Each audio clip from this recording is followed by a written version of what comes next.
नमस्कार प्यारे बच्चों, दोस्तों, कैसे हैं आप? Good evening. तो आज मैं आपको अपना नया एक चैप्टर क्लास 10th का है, चैप्टर नंबर 8 त्रिकोणमिति। इसको त्रिकोणमिति के नाम से भी जानते हैं, त्रिकोणमिति।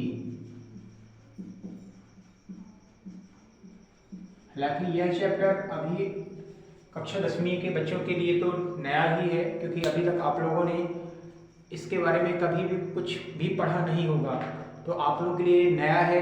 इसलिए मैं इसका पूरा इंट्रोडक्शन से आपको अवगत करा रहा हूँ। तो आप इसको जरूर देखिएगा, पूरा देखिएगा, है ना, तभी आपको ये पूरा टॉपिक समझ में आएगा। क्योंकि ये अभी बेसिक है, जब तक आपको बेसिक समझ में नहीं आएगा इस चैप्टर का, तो आगे भी नहीं कुछ कर पाएंगे। तो आज मैं इसका बेसिक आपको बता रहा हूँ, फिर इसके आगे मैं इसके प्रश्न भी बताऊँ किस तरह इसके प्रश्न होते हैं। ये त्रिकोणमिति ये एक अपने आप में एक अलग मैथ्स होती है, जैसे अलजेब्रा होती है ना, इकोनॉमिक्स अलजेब्रा होती है, और भी ट्रिग्नोमेट्री होती है, मेंसुरेशन होती है। तो ये खुद एक अपने आप में मैथ्स है, तो अलग है, ये थोड़ा सा हटकर है।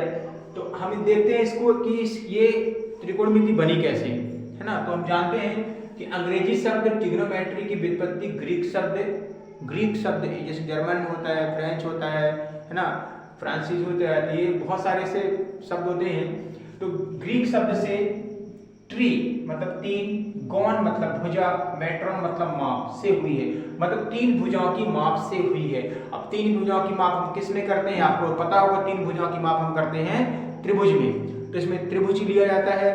त्रिभुज आप सभी जानते हैं, तीन भुजाओं से बनी बंधाकृति को त्रिभुज कहते हैं। त्रिभुज है ना, समकोण त्रिभुज, समबाहु त्रिभुज, विषमबाहु त्रिभुज, है ना, समद्विबाहु त्रिभुज।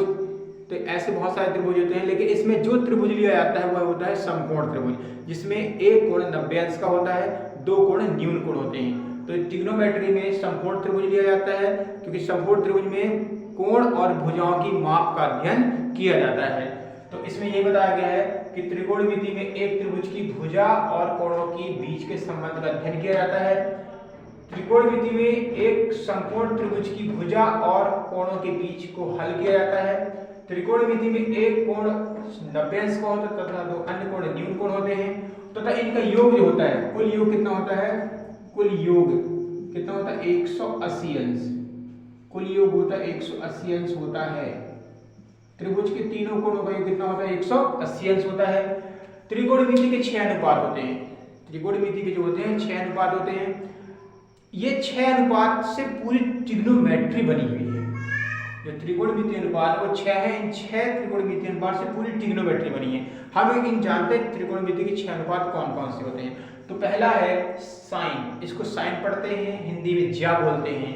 फिर इसी में कॉस को ज्या कहते हैं, टेन स्पर्शिया कहते हैं, कॉट व्यू स्पर्शिया कहते हैं। ये टेन जो है ना, इसी का अपोजिट होता है कॉट, इसलिए इसमें व्यू शब्द जुड़ा हुआ। व्यू का मतलब इनवर्स, व्युत्क्रम उसका, है ना।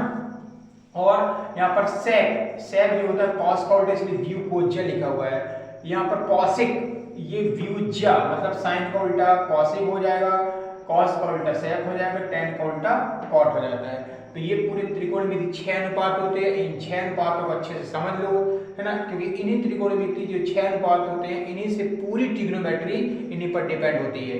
तो अब हम जानते हैं न्यून कोण की स्थिति में, न्यून कोण की स्थिति जब निश्चित होती है, तब समकोण त्रिभुज किस तरह से उसमें कोण निर्धारित करता है कि कौन सी भुजा लंब है, कौन सी भुजा आधार है, कौन सी भुजा कर्ण है। ये कब होता है, जब न्यून कोण की स्थिति निश्चित होती है। क्योंकि हमारे पास जो एक कोण जो 90 अंश का कोण समकोण होता है, वो तो कंफर्म होता है, क्योंकि बड़ी भुजा के सामने कोण समकोण होता है। ये तो आपने भी प्रमेय में भी पढ़ा होगा कि बड़ी भुजा के सामने का कोण बड़ा भी होता है और 90 अंश का भी समकोण भी होता है। जैसे ये देखो एक समकोण त्रिभुज बना हुआ है ना, इसमें ABC एक समकोण त्रिभुज है, जिसमें एंगल B जो है देखो समकोण है।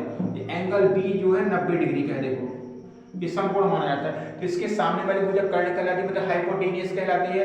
अब जिसमें कोण निश्चित होता है, देखो जैसे इसमें एंगल C पर कोण निश्चित है, न्यून कोण निश्चित है, तो उसके सामने वाली भुजा लंब कहला जाती है।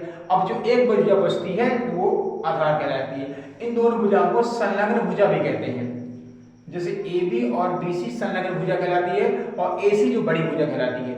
अब जैसे मान लो यहाँ पर मैंने कहा कि एंगल जो सी है इस पर न्यून कोण है, तो जरूरी नहीं कि एंगल सी पर, एंगल बी पर भी न्यून कोण हो सकता है। इस डायग्राम में देखिए एंगल बी पर न्यून कोण की स्थिति निश्चित है, तो इसके सामने वाली भुजा लंब कहलाएगी, तो लंब इसमें क्या हो जाएगा, बीसी हो जाएगा। जैसे इसमें एंगल सी न्यून कोण की स्थिति में था, तो इसमें लंब हो गया था ए बी और आधार हो गया था बीसी। लेकिन इस डायग्राम में देखो इसमें एसी तो कंफर्म है, एसी कंफर्म है कि एसी क्या होगा, समकोण होगा।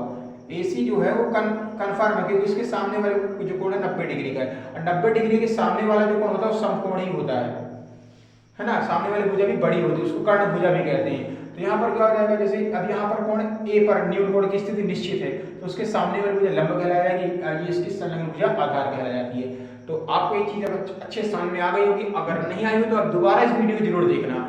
अब जो हमारे त्रिकोणमिति जो अनुपात होते हैं, लंब कर्ण आधार होते हैं, वो हमारे त्रिकोणमिति जो अनुपात होते हैं किस प्रकार से वो उनमें सूत्र लगते हैं। तो हमारे पास एक फार्मूला होता है लाल बटे कक्का, देखो एल ए एल के ए, लाल बटे कक्का। ये आप थोड़ा ध्यान रखना, लाल बटे कक्का जो होता है ये त्रिकोणमिति जो 6 अनुपात होते हैं, है ना, ये त्रिकोणमिति 6 अनुपात होते हैं, उन्हीं में ये सूत्र जाके बैठ जाता है। अब अलग अलग तरीके से बैठता है, बताता हूँ आपको। जैसे एल अपॉन के साइन में लगता है, एल अपॉन के साइन में लगता है, ए अपॉन के मतलब कॉस में लगता है, देखो कॉस लिखा है, और एल अपॉन ए टेन में लगता है। आपको समझ आ गया, एल अपॉन के साइन में लगता है, ए अपॉन के कॉस में लगता है, और एल अपॉन ए टेन में लगता है। तो लाल बटे कक्का याद रखना, बस पूरी त्रिकोणमिति बन जाएगी इससे। फिर देखो अब इसका साइन का उल्टा मैंने बताया था, साइन का उल्टा क्या होता है, कॉसेक। देखो साइन का उल्टा देखो कॉसेक बना हुआ है, ये साइन का उल्टा कॉसेक होता है, कॉस का उल्टा होता है सेक, और टेन का उल्टा होता है कॉट। अब इनके हम सूत्र जानते हैं। साइन का मैंने अभी साइन का सूत्र डाला एल अपॉन के, देखो एल अपॉन के का लंब बटे कर्ण, तो इसका उल्टा कर दो, ये देखो के अपॉन एल कर्ण बटे लंब। कॉस का मैंने लिखा ए अपॉन के मतलब आधार बटे कर्ण, इसका उल्टा होता है देखो कॉसेक सॉरी सेक के अपॉन ई कर्ण बटे आधार, ठीक है। अब ये टेन क्या लिखा, लंब बटे आधार, तो इसका उल्टा कर दो आधार बटे लंब, तो ये हो गया। तो बहुत आसान है इस त्रिकोणमिति को, जो त्रिकोणमिति अनुपात होते हैं इनके सूत्र को तैयार करना। बस लाल बटे कक्का याद रखना, साइन कॉस और टेन, पहले साइन फिर कॉस फिर टेन, ठीक है। A C T sorry S C T, ये याद रखना, S C T sine cos tan, बस ये याद रखोगे तो बन जाएगा। इसके बाद हम जानते हैं समकोण त्रिभुज में पाइथागोरस प्रमेय लगता है। ये तो आप बहुत छोटी क्लासों में पढ़ते आए हो, पाइथागोरस प्रमेय कि समकोण त्रिभुज में एक भुजा का वर्ग अन्य दो भुजाओं के वर्गों के योग के बराबर होता है। तो उसमें एक भुजा का वर्ग जो होता है, जो बड़ी भुजा होती है, वह अन्य दो छोटी छोटी भुजाओं के वर्गों के योग के बराबर होता है। तो इसका फार्मूला होता है कर्ण का स्क्वायर बराबर लंब का स्क्वायर प्लस आधार का स्क्वायर। अगर इसको हम इसके रूप में लिखना चाहें तो कर्ण का स्क्वायर बराबर लंब का स्क्वायर प्लस आधार का स्क्वायर। हम कर्ण का मान निकालना है तो under root A L square plus A square, और एल और ए का मान यहाँ से निर्धारित हो जाता है, तो हमारा हाइपोटेन्यूस निकल आता है। तो गाइस आपको कैसा लगा मेरा वीडियो? यदि आपको अच्छा लगा हो तो आप लाइक और सब्सक्राइब जरूर करें, शेयर जरूर करें, और दोबारा इसको जरूर पढ़ें। इसके बाद मैं इससे संबंधित जो कुछ रिलेटेड क्वेश्चन है वो आपको कराऊंगा। तब तक के लिए शुभ रात्रि, गुड नाइट।